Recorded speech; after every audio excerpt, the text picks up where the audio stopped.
And she is right. Yeah, it blocks the witness. You can't see Like, it. sometimes the court reporters can't see their mouths. Yeah.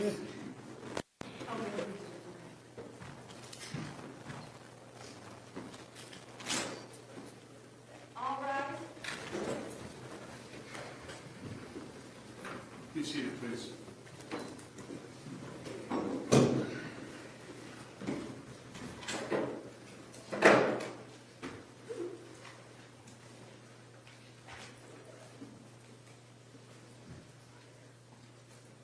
Okay, good afternoon. We're on the record in case number 704496, State of Ohio versus Aaron Sharp. Is it you, Mr. Sharp? Yes, Your Honor. Good afternoon, sir. Good afternoon. Mr. Sharp is present in court with his counsel, Mr. Brian Radigan and Mr. Max Martin. Present on behalf of the State of Ohio Assistant Prosecutors, Mr. Jeffrey Schnatter, Mr. Chadwick Cleveland. On a prior date, Mr. Sharp had entered guilty pleas to counts 2 and count 7. Each count contained a murder charge in violation of Revised Code 2903.02a, as well as a 3-year firearm specification in violation of Revised Code 2941.145a. Also entered guilty pleas in count 11 and 14, each a charge of attempted aggravated murder, felony of the first degree, in violation of Revised Code 2923.02 and 2903.01E1, as well as a 7-year firearm specification in each count in violation of Revised Code 2941.1412A.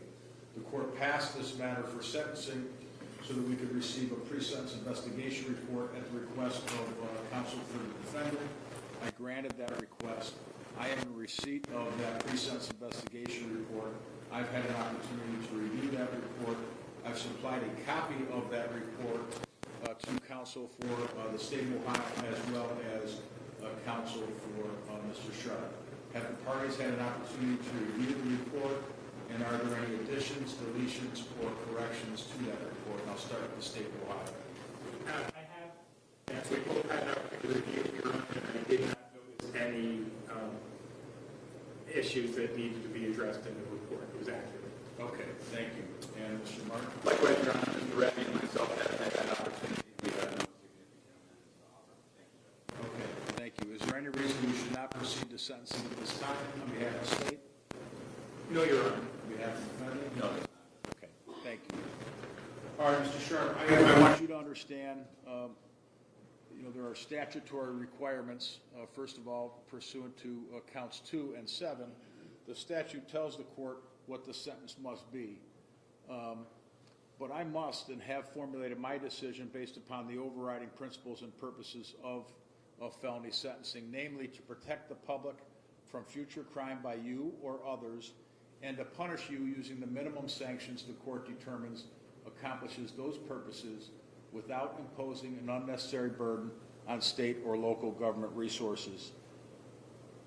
To achieve these purposes, I must consider the need for incapacitation, deterrence, rehabilitation, and for providing for restitution.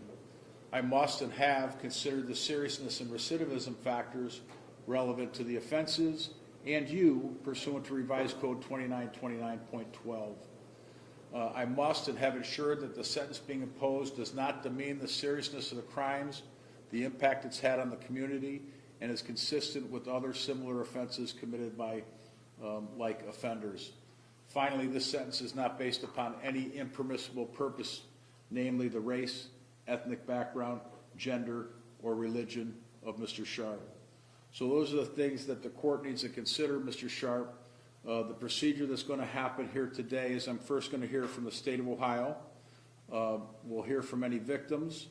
I'll then hear from your counsel in mitigation, and then you'll have the opportunity to speak. You could say as much or as little as you'd like to say here today. So you understand the procedures? Yes, sir. Okay, thank you. On behalf of the State of Ohio? Thank you, Your Honor. And with the court's permission, I do have at least one, potentially two family members that would like an opportunity to address the court. First would be Marissa Rosco, who is the mom of one of our victims.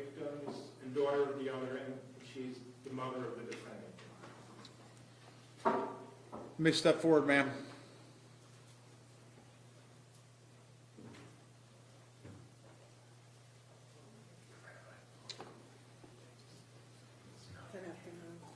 Good My afternoon. name is Marissa Rosco. You said spell it. Just spell it for the court. MARISAROSCOE. And I know this is hard, but try to keep your voice up, okay? Okay. All right, thank you for being here. First of all, I would like to start off by saying I apologize to anyone that was affected by this tragedy. The officers, Hernandez and Duran, I believe it is. This is hard. My dad, the best father you ever want to love. My baby boy.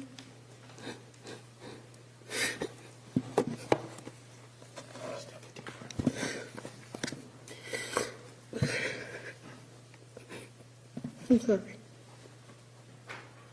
That's okay, take your time.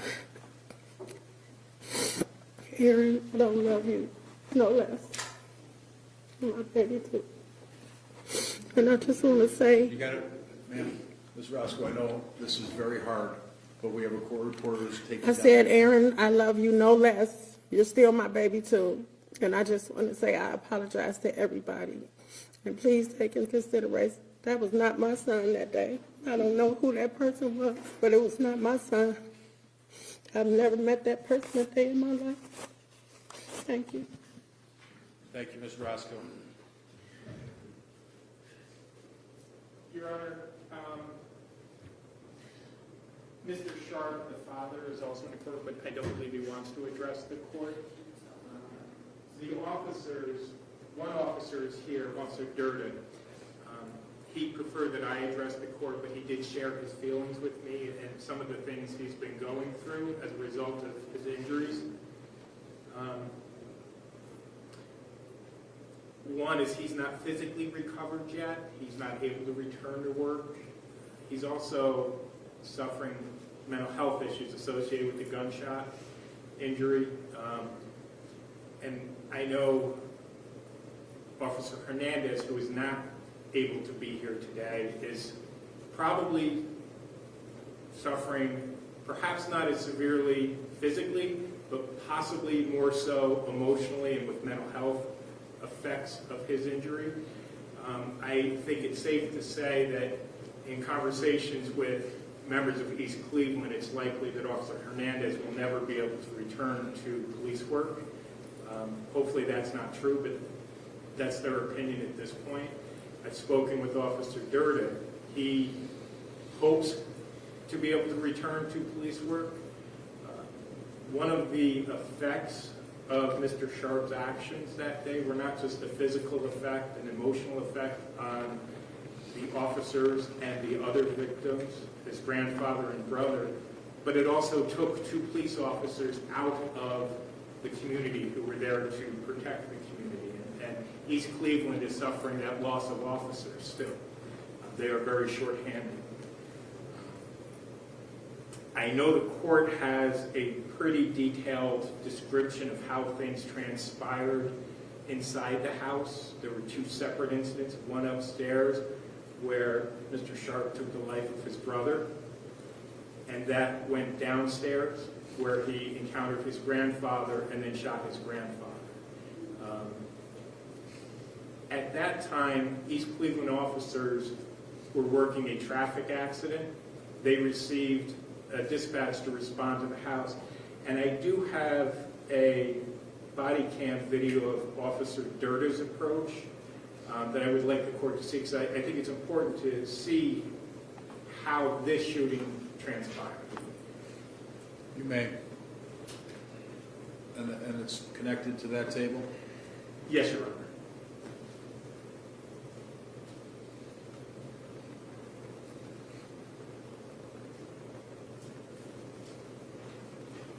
All right, what are we watching? So this is Officer Duran's body camera as he's responding to the call. And we can fast forward it to the point that they get to the scene.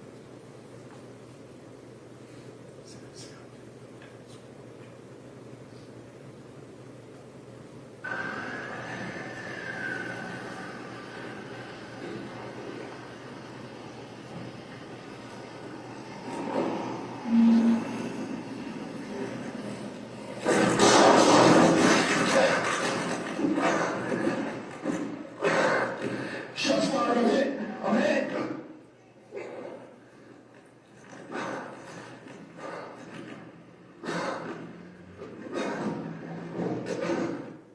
Judge, what immediately precedes that is Officer Duran takes an approach from the side, using a house for cover. He enters where you see the shooting happen on the driveway, so he has to leave cover, exposing himself as he's trying to respond to the scene. It's important to note that this shooting happens after Mr. Sharp leaves the house. He could have easily have fled that area the same way he fled after he took that shot at Officer Duran. Instead, he waited for the police to arrive, waited for Officer Duran to expose himself, and then fired. You heard multiple rounds. Mr. Sharp evaded arrest, and then there was a several-hour manhunt for him that involved virtually every law enforcement agency in this county, with state and federal agencies assisting. Several hours later, there was reports that he was seen at a vacant motel. Officers responded to that scene, and that's where Officer Hernandez was shot. With the court's permission, I'd like to just observe Officer Hernandez's body cam. You may.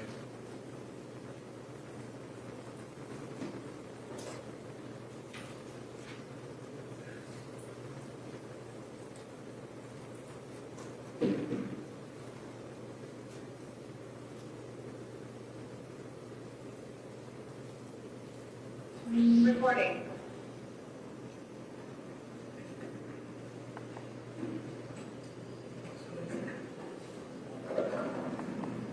Hold.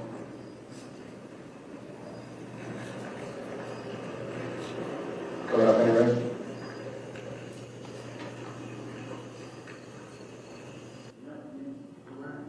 Copy.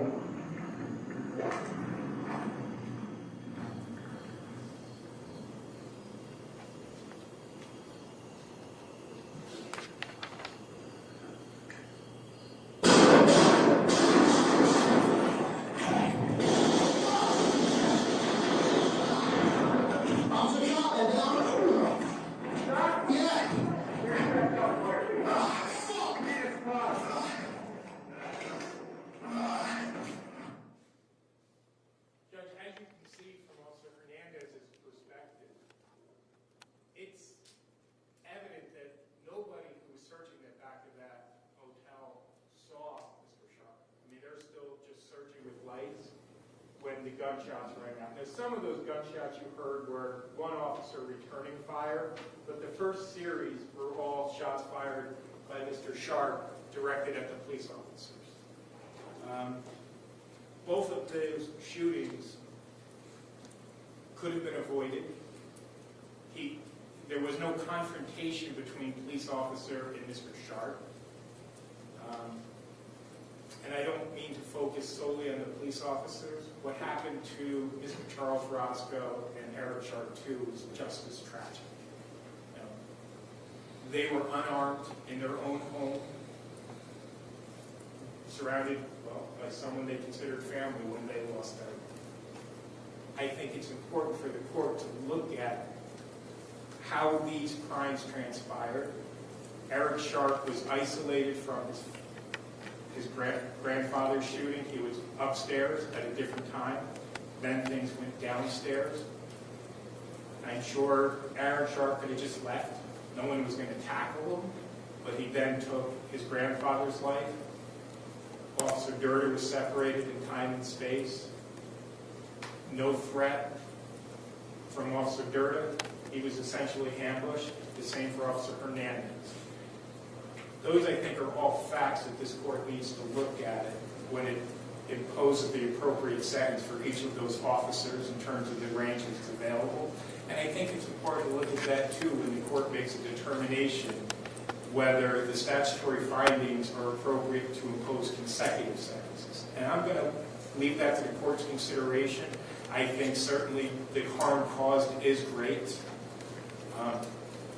But we were able to negotiate a plea where the sentencing is going to be up to this court. but I wanted the court to have a good frame of reference for how things transpired would have made that decision and applied to the factors set forth in the revised code. Thank you, Your Honor. I appreciate you taking the time to hear from the family and to view the videos. Thank you, Mr. Schnatter. Mr. Martin? Thank you very much, Your Honor. Your Honor, I'm going to say a few things on behalf of Aaron, and I... Mr. Sharp, you can sit down. Thank you, Judge. Relax. I know that Aaron wishes to address it as well. He and I and Mr. Reagan have spent some time talking about what he might say on this day. This is a day that he's been envisioning, not looking forward to necessarily, but understanding that this day would come for a very long time. August 8th of 2025 is the worst day in a lot of people's lives. A lot of those people are here in court today. And before I get to Aaron and turn my attention to him, I want to commend certainly the family that's here. Thank Ms. Rosco for the grace that she's shown here today in court. How can you imagine being in her position? One son murdered, the other accountable for that murder, her father killed. Probably the worst day of her life.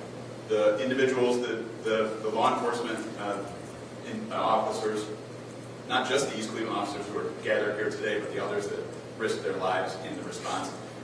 None of what I'm going to say is meant to minimize what they've been through as well. I want to commend the East Cleveland Police Department officers who are present and those that are not for their efforts that day. And I want to thank the Cuyahoga County Prosecutor's Office for taking a measured view of this case. When you first encounter a case like this with these sort of facts, Judge, I think it's very easy to forget about the nuance, forget about what was going on in the lives of the people involved, including Aaron. This is a case that would have otherwise qualified for the death penalty had they chosen to go that route. They chose not to do that, and I think that's in part a recognition of who Aaron is and what he was going through in that moment. And again, none of the mitigation material that I'm going to offer to you today is meant in any way to minimize the loss of life as well as the other harm caused, Judge. It is about as tragic of a case as I can imagine because of the familial relationships involved as well as what we just saw here on the body camera footage. But what I can tell you with some level of certainty, Judge, is that Aaron did not wake up that morning and think, I'm going to harm someone, or I'm going to end lives today. I don't think that sort of thought process took place even as it was happening. I'm not here to tell you that he is not liable, criminally liable for his conduct. He is. He was evaluated, as you know, Judge, by more than one mental health professional. Those people, I think, have a view that certainly mental illness was at play. And I'm going to tell you, Judge, I believe that untreated, undiagnosed mental illness was a large part of what took place that day. He was diagnosed possibly with unspecified schizophrenic spectrum disorder by our court psychiatric clinic. And I can just tell you candidly, and I believe Mr. Reagan would wholeheartedly agree with this, Aaron is a different person today than he was the day that we met him. The day that you saw him on and being arraigned, acting in a way that I have never seen him act. And I think his mother said it more perfectly than I ever could, is that was not my son that day, is what she told you earlier, Judge. And I believe that she believes that because that is the truth. I don't think he was in his right mind when he did what he did. He is today receiving medical care and medication to include antipsychotic medication that has allowed his true self to emerge and rise to the surface. So that when Mr. Radigan and I talked to him, we've encountered a soft-spoken, humble, mild-mannered individual. Somebody who, if you didn't know what he had done on that day, you might think this is an individual who could never hurt a fly. That's my true takeaway from the time that we spent with him. So it's even more tragic because he is a person who's going to have to live with the consequences of his conduct, knowing that he would never, ever engage in conduct like that in his right mind, or if he had been properly treated for these underlying issues that just unfortunately, Judge, were not identified. I do think it's incumbent upon me to reiterate what you already know from your review of the pre-sentence investigation report, which is this is a 24-year-old individual with no prior criminal history. This is an individual that is only identified as a moderate risk of recidivism, which we don't see very frequently for people who are accused of and convicted of double homicide. The reason I think that he's only evaluated as a moderate risk of recidivism is because he does not present with a criminal attitude. He does not present with problems that are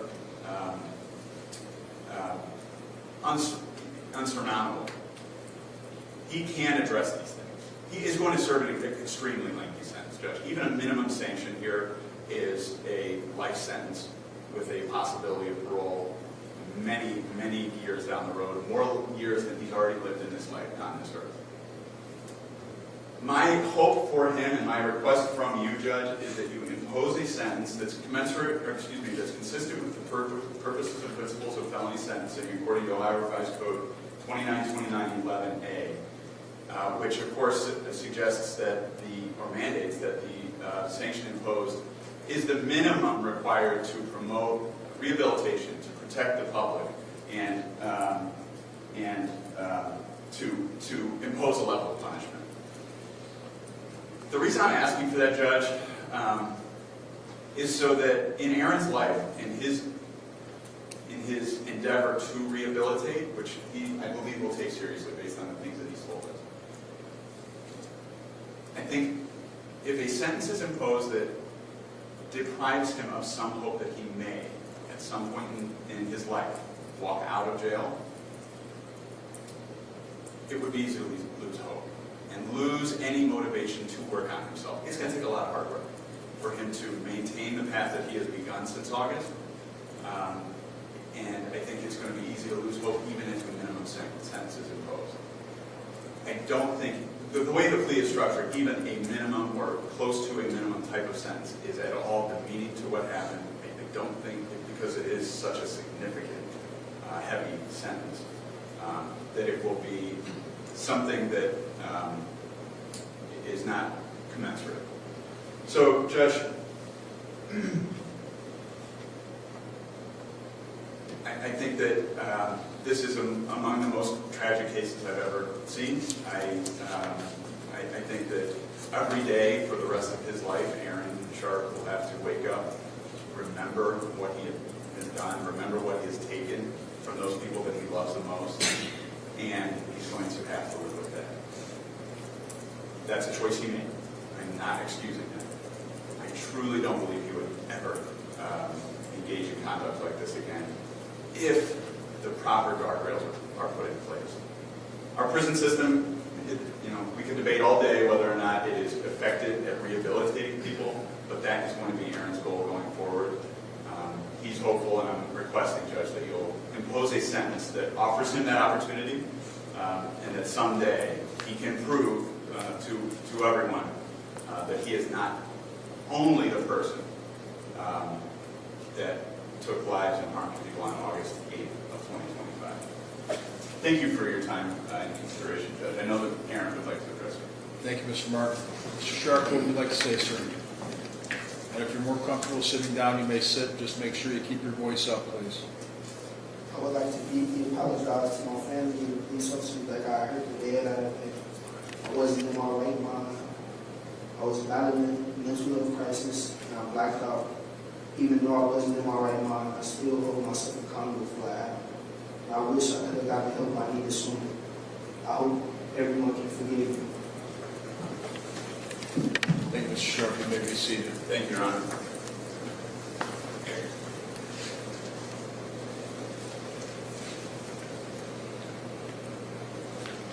All right, at the outset, Mr. Sharp, I'm going to explain to you a couple of the advisements that I need to read to you, and specifically with respect to count 11, you will receive an indefinite sentence pursuant to Reagan Tokes Law. The court will choose count 11 to be subject to the Reagan Tokes Law, and you will receive an indefinite sentence on that count. It's going to be rebuttably presumed that you'll be released from service of that sentence on the expiration of the minimum prison term imposed as part of that sentence, or on your presumptive early release date, whichever is earlier. The Department of Rehabilitation and Correction may rebut that presumption if, at a hearing held, the department makes specified determinations regarding your conduct while confined, your rehabilitation, your threat to society, your restrictive housing, if any, while confined, and your security classification. If the department at a hearing makes the specified determinations and rebuts the presumption, the department may maintain your incarceration after the expiration of that minimum term or after the presumptive earned early release date for the length of time the department determines to be reasonable, subject to the limitations specified in Revised Code Section 2967.271 of the Revised Code. The department may make the specified determinations and maintain your incarceration under these provisions more than one time, subject to the limitations specified in Section 2967.271 of the Revised Code. If you have not been released prior to the expiration of the maximum prison term imposed as part of the sentence in Count 11, you must be released upon the expiration of the maximum term. So that's the Reagan Tokes Law. You'll receive a minimum sentence in Count 11 and a maximum sentence in Count 11. I must also advise you that pursuant to both Counts 11 and 12, you will be subject to a period of post-release control as determined by the parole board and not this court for a minimum period of 2 years to a maximum of 5 years. When this period of post-release control, or if it's imposed following your release from prison, if you were to violate the conditions of that supervision, the parole board may impose a prison term as part of that sentence of up to 1/2 of the stated prison term. If while on post-release control you're convicted of a new felony, in addition to the sentence you received, the judge may add an additional consecutive prison term of 1 year or what time remains on your post-release control term, whichever is greater as a maximum. If while on post-release control you failed to report to your parole officer, you could be charged with another felony called escape. So those are the mandatory advisements that I must advise you of with respect to Counts 11 and Count 12. The court has reviewed the pre-sentence investigation report. I've considered everything that's been said here today. I've considered what I read to you previously, the principles and purposes of felony sentencing. The court finds that, as your counsel I'm sure has explained to you, that prison is mandatory, but the court finds it's also consistent with the principles and purposes of felony sentencing. Therefore, on Count 2, for murder in violation of Revised Code 2903.02a, the court sentences you, first of all, to the 3-year firearm specification contained in Revised Code 2941.145a. That 3-year firearm specification must be served prior to and consecutive with a sentence of life in prison with the possibility of parole after 15 years. That's the statutory mandatory sentence. On Count 7, again, the court sentences you to the 3-year firearm specification in violation of Revised Code 2941.145a. That must be served prior to and consecutive with any other firearm specification contained in any other count. And then the court sentences you on Count 7 for the murder count to life in prison with the possibility of parole after 15 years. On Count 11, this is the attempted aggravated murder of Patrolman Joshua Durda in violation of Revised Code 2923.02 and 2903.01E1. You are sentenced to the 7-year firearm specification contained in that count in violation of Revised Code 2941.1412A. That 7-year firearm specification must be served prior to and consecutive with any other firearm specification contained in any other count, as well as consecutive with an indefinite sentence in Count 11 of 10 to 15 years. So that's the minimum period, as I explained to you, pursuant to Reagan Tokes would be 10 years. The maximum pursuant to Reagan Tokes would be 15 years. In count 14, attempted aggravated murder count involving Patrolman Hernandez in violation of Revised Code 2923.02 and 2903.01E1, again felony of the first degree. You are sentenced to the 7-year firearm specification in that count in violation of Revised Code 2941.1412A. That 7-year firearm specification, like the other firearm specifications, must be served consecutive with any other firearm specification in any other period of incarceration that you receive as a result of this sentence. You'll also be sentenced to a term on count 14 for the attempted aggravated murder of 10 years. The court imposes counts 2, 7, 11, and 14 consecutively.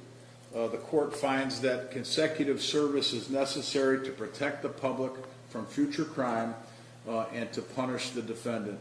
Consecutive sentences are not disproportionate to the seriousness of defendant's conduct and to the danger defendant poses to the public, and that at least 2 of the multiple offenses were committed in this case as part of 1 or more courses of conduct, and the harm caused by said multiple offenses was so great or unusual that no single prison term for any of the offenses committed as part of any of the courses of conduct adequately reflects the seriousness of defendant's conduct. Sir, the court notes, as Mr. Martin eloquently stated, this is a tragic case, not only for your entire family, for the entire Sharp family, but for the entire East Cleveland community and for all police officers everywhere. I want to recognize and commend the heroic actions of the police officers who risked their lives to save fellow police officers and to ensure that no one else was injured. I agree with Mr. Martin and with Mr. Schnatter that this is undiagnosed mental illness, and guns don't coincide. And when they do come together, we see things like this. I recognize it, Mr. Sharp, but it's not a legal excuse for your actions. I do recognize that it's rare that we see a 24-year-old in front of me on a case like this with no prior criminal history. But again, that's not a legal excuse. So the court does find that consecutive sentences are necessary to protect the public. I also want to recognize Officers Sutton, Smith, and Gill. Those are the ones that I read in the report for their heroic efforts, as well as the EMTs. So that's the court sentence. Those sentences will run consecutive to one another. Is there anything further on behalf of the state of Ohio? Your Honor, no, not at this juncture. Thank you. Anything further on behalf of the defendant? No, thank you, Your Honor. Okay. We're adjourned.